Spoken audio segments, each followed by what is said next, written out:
বা আমার পরিচিত যারা আমার জুনিয়র বা ভাই বোনের মতো তারা সরকারি কলেজে ভর্তি হচ্ছে না, বা ফর্ম ফিল আপ করতে গিয়ে এই এত যে সময় চলে যাচ্ছে তার জন্য তারা সেখানে এনরোলমেন্ট করিয়েও ছেড়ে দিয়ে তারা প্রাইভেট কলেজে যাচ্ছে, কারণ ক্লাস শুরু হচ্ছে না। লক্ষ্য এক, শিক্ষাকে বেসরকারিকরণ করো, শিক্ষাকে আদানি আদবানিদের হাতে বিক্রি করে দাও।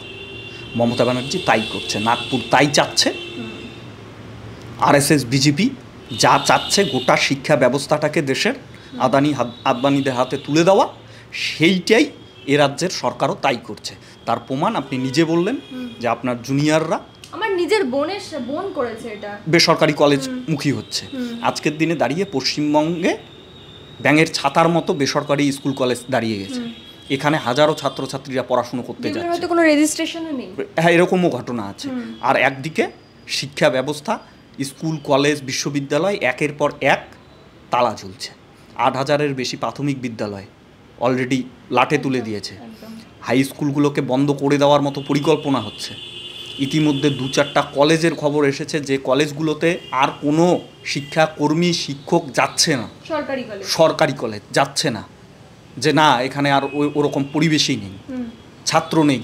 এবং এখন অনেক সরকারি কলেজ যেখানে সাংবাদিকতা পড়ানো হয় তার প্র্যাকটিক্যাল রুম বলেও কিছু নেই, বা সেখানে না আছে কম্পিউটার, না আছে কোনো অন্যান্য ইকুইপমেন্টস। অন্যদিকে কারণ খুব স্বাভাবিকভাবে তারা এই কারণে বেসরকারি কলেজগুলোতে যাচ্ছে কারণ সেখানে প্রপার সেট আপ আছে, তারা সেখানে গিয়ে ক্যামেরার সামনে দাঁড়িয়ে হাতে একটা বুম নিয়ে কাজ করতে পারছে, বা তাদের প্রপার কম্পিউটারের একটা রুম রয়েছে, ল্যাব রয়েছে। শিক্ষার পরিকাঠামো ক্যাম্পাসের ভিতরে কি কি থাকবে তা না দেখে, পরিকাঠামোর মান উন্নয়ন না করে শুধু রং করছে নীল সাদা। গোটা পশ্চিমবঙ্গে এরকম অনেক বিশ্ববিদ্যালয় আছে যা নামকে বাঁচতে, তার ভিতরে সেই বিশ্ববিদ্যালয়ের পরিকাঠামো নেই, কিন্তু বিশ্ববিদ্যালয় ঘোষণা করে দিয়েছে। এখানে আপনাদের সামনে সাংবাদিক সম্মেলন করে বা গোটা পশ্চিমবাংলার মানুষকে বোঝানোর চেষ্টা হচ্ছে যে আমরা এতটা বিশ্ববিদ্যালয় করলাম, কিন্তু সেই বিশ্ববিদ্যালয়ের পরিকাঠামো মান কি আছে আপনি গিয়ে খবর নিয়ে দেখেন, সেখানে কোনো রকম পড়াশুনো করার মতো পরিকাঠামোই নেই। সংখ্যায় বাড়াচ্ছে, নীল সাদা রং হচ্ছে, চা চকচকে দেখানো হচ্ছে বাইরের থেকে, কিন্তু ভিতরটা একদম শেষ করে দিয়েছে। মধ্যবিত্ত এবং নিম্ন মধ্যবিত্ত যারা পরিবার বা বাবা মারা, তারা কি চাইবে না যে আমার ছেলেমেয়েটা একটা ভালো জায়গায় বা একটা, যারা এই সমস্ত প্র্যাকটিক্যাল বেসড সাবজেক্টগুলো নিয়ে পড়ছে তারা তো অবশ্যই চাইবে যে এইখানে এই সরকারি কলেজে নেই, মানে আমি যা হোক করে কষ্ট করে হলেও এই বেসরকারি কলেজগুলোতে আমার মেয়েটাকে বা ছেলেটাকে পড়াবো। হ্যাঁ, কোন বাবা মা চায় না যে আমার ছেলেটা শিক্ষা লাভ করুক, উচ্চশিক্ষায় শিক্ষিত হোক, কিন্তু পশ্চিমবাংলার মধ্যবিত্ত এবং নিম্নবিত্ত মানুষ যারা বসবাস সংখ্যা বেশি, তাদের ছেলেমেয়েরা এত টাকা দিয়ে পড়াশুনো করতে পারবে না, যার কারণে তৈরি হচ্ছে পরিযায়ী শ্রমিক, শিশুশ্রম বাড়ছে, বাল্যবিবাহ বাড়ছে। আপনি খবর নিয়ে দেখুন গোটা পশ্চিমবাংলার বুকে, কলকাতার থেকে 4 ঘন্টার রাস্তা ঝাড়গ্রাম মেদিনীপুরের দিকে চলে যান, নর্থ বেঙ্গলের দিকে চলে যান, বাইরের জেলাগুলোর দিকে তাকিয়ে দেখুন, অধিকাংশ ছেলেমেয়েরা পড়াশুনো লাটে উঠে গেছে। সরকার চাচ্ছে না কি হবে, দক্ষিণ ভারতের দিকে পা বাড়াচ্ছে। একটা অংশ চলে যাচ্ছে বেসরকারি কলেজে, একটা অংশ চলে যাচ্ছে পরিযায়ী শ্রমিক হয়ে বাইরে। তো পশ্চিমবাংলার ভবিষ্যৎ কোথায়? ছাত্রছাত্রীরাই তো দেশের ভবিষ্যৎ, রাজ্যের ভবিষ্যৎ। এ রাজ্যের ভবিষ্যৎ কোথায়? দক্ষিণ ভারতে। এ রাজ্যের ভবিষ্যৎ কোথায়? বেসরকারি কলেজে। এবং এই যে মুখ্যমন্ত্রী এত নারীদের নিয়ে কথা বলেন, নারী সুরক্ষা বা নারীদের উন্নয়ন, এই যে আপনি যে গ্রামগুলোর কথা বলছেন, পুরুলিয়া হোক বা মেদিনীপুরের প্রত্যন্ত গ্রাম, সেখানে 18 বছর হয়ে গেলে তারা আর পড়াশোনা করার সুযোগটাই পায় না, কারণ একদিকে তো স্কুলগুলোর এই অবস্থা, অন্যদিকে এই যে কন্যাশ্রীর টাকাটা দেওয়া হচ্ছে, তারপরে পরিবার বা পাড়া প্রতিবেশীর চাপে সেখানে মেয়েদেরকে বিয়ে দিয়ে দেওয়া হচ্ছে, কারণ সেই পরিকাঠামোটাই নেই। মমতা ব্যানার্জি মহিলা, এ রাজ্যের বুকে সবথেকে বেশি আক্রান্ত হয়েছে মহিলারা।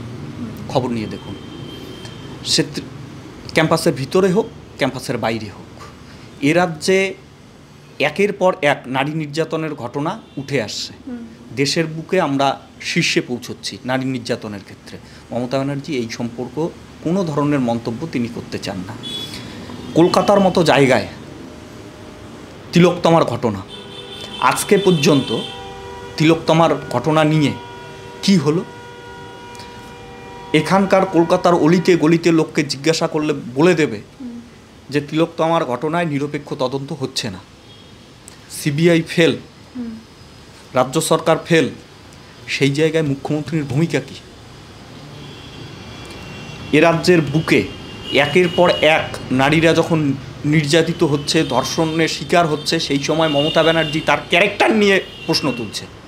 টাকা দিয়ে দেওয়া একজন মহিলা মুখ্যমন্ত্রীর কাছ থেকে পশ্চিমবঙ্গের মানুষ এটা আশা করে না। দাদা, আমি শেষ একটা প্রসঙ্গে আসবো। এই যে এই সমস্ত কিছু নিয়ে ছাত্রদের যা যা প্রয়োজন বা ছাত্রদের যে কথাগুলো বলা হচ্ছে, এই সমস্ত নিয়ে এসএফআই তরফ থেকে বারংবার আপনারা পথে নেমেছেন এবং আবারও হয়তো আগামী দিনে নামবেন। কি মনে হয় যে শুধু এই পথে নেমে আন্দোলন করে কি এই সমস্যার সমাধান হবে যতদিন তৃণমূল সরকার থাকবে? পথে নেমে পথের লড়াইয়ে শাসককে বাধ্য করতে হয়। যদি পথে না নামতো, রাস্তায় না নামতো, তাহলে এই দেশটা হয়তো আজকে স্বাধীনতা লাভ করতো না। সেই দিন যদি ভগৎ সিং, ক্ষুদিরাম বোস, নেতাজি সুভাষচন্দ্র বোস, গান্ধী মনে না করতো যে দেশটার জন্য রাস্তায় নামা উচিত, তাহলে দেশটাই স্বাধীন হতো না। এক, দুই, কদিন আগে শ্রমিকরা ধর্মঘট ডেকেছিল। ইস্যু কী ছিল? ইস্যু ছিল দ্রব্যমূল্য, ইস্যু ছিল জীবনদায়ী ওষুধ, ইস্যু ছিল বা শ্রমকোট। আজকের দিনে দাঁড়িয়ে সবটা হয়তো পারেনি, কিন্তু সরকার বাধ্য হয়েছে যে জীবনদায়ী ওষুধের দাম কমাতে। সরকার বাধ্য হয়েছে বহু অংশে জিএসটি কমাতে, খাতা কলম পেন্সিলে জিএসটি কমাতে। আজকের দিনে দাঁড়িয়ে লড়াই করে যে সব কিছু ছিনিয়ে নেওয়া যায়, লড়াইই একমাত্র রাস্তা মানুষকে রক্ষা করবার। কিন্তু কোথাও কি মনে করেন যে আপনাদের সংগঠনের দুর্বলতা রয়েছে? না, একদমই না। সংগঠন 2011 থেকে 25 টোটালটা চেঞ্জ হয়ে গেছে। আমরা একটা সময় ছিলাম কলেজ ক্যাম্পাসে গেলে বা যেতে আমাদের কর্মীরা ভয় পেত, তৃণমূল আক্রমণ করত। আজকের দিনে দাঁড়িয়ে এসএফআই বুক ঠুকে কলেজ ক্যাম্পাসের গেটে যাচ্ছে, কলেজ ক্যাম্পাসের ভিতরে কাজ করছে, মেম্বারশিপ সংগ্রহ করছে, নির্দিষ্টভাবে এসএফআইয়ের যা কর্মসূচি আছে তা ক্যাম্পাসের ভিতরে পালন হচ্ছে। তৃণমূল কংগ্রেস, তৃণমূল ছাত্র পরিষদ দুর্বল হয়ে গিয়েছে যে ক্যাম্পাসের ভিতরে আক্রমণ করার মতো আর তাদের মেরুদণ্ডের শক্তি নেই। সাংগঠনিকভাবে দুর্বল হয়ে গেছে, মনোবল দুর্বল হয়ে গেছে। তারা ভাবছে যে এই সরকার আর বেশি দিন থাকার নয়।